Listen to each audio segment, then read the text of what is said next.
There's not much time. You got to be miles away from here for dawn. Where is she?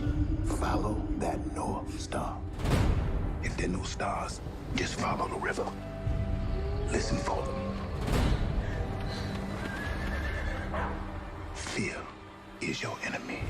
Whoa, easy now. I'm gonna be free or die.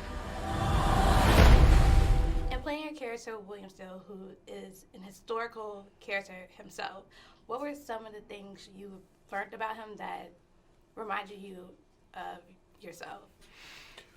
That reminded me of myself. I mean, it's not easy for me to draw parallels between such a great man and myself. You know, I haven't achieved, what William Still was able to achieve, even living in his time without the benefit of all the technology and wonderful opportunity that we have today. You know, I still,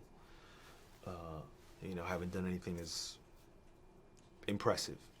But for me, my job was, I thought my job would be to figure out possibly what had led him to his life's work. You know, what was the thing that was churning in his belly that made it so that he had to do that work, that wouldn't let him rest. And so, for me, it took me back to like his childhood, his parents. He was raised by 2 escaped slaves. So the specific nuanced story of that was enough to sort of give me my motivation.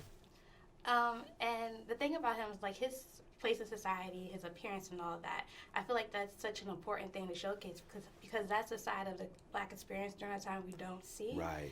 So how important do you think it was to show that within the movie? Oh, very important. It was very important, and important to Casey. Casey talks about slavery fatigue, meaning like, in the community there's a lot of talk about slave movies and, the need for balance in our storytelling. And here in this movie, Casey found a way. It was important to her.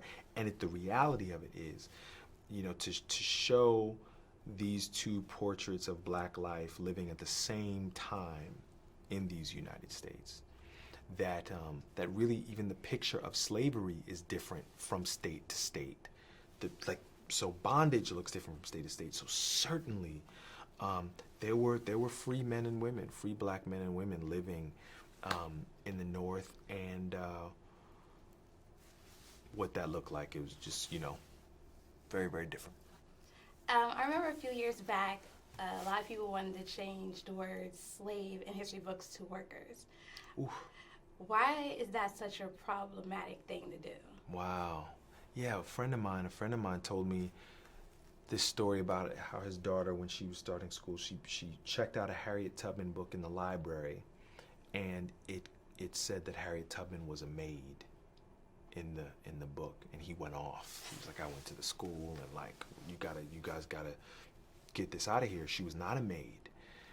As if she applied for a job and got a paycheck every week, and like she had this woman was in bondage. So, yeah, it's just very important that people understand the incredible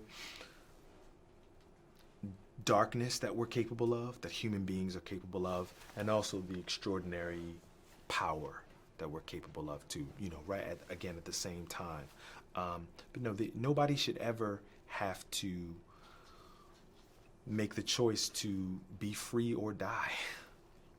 And lastly, what's one of the big things you want people to take away from watching this movie? I hope people run out and pick up a copy of The Underground Railroad, these slave narratives that William risked his life to compile, because that legacy belongs to us. The genius, the courage, the ingenuity, the skill, the cunning, contained within those pages is like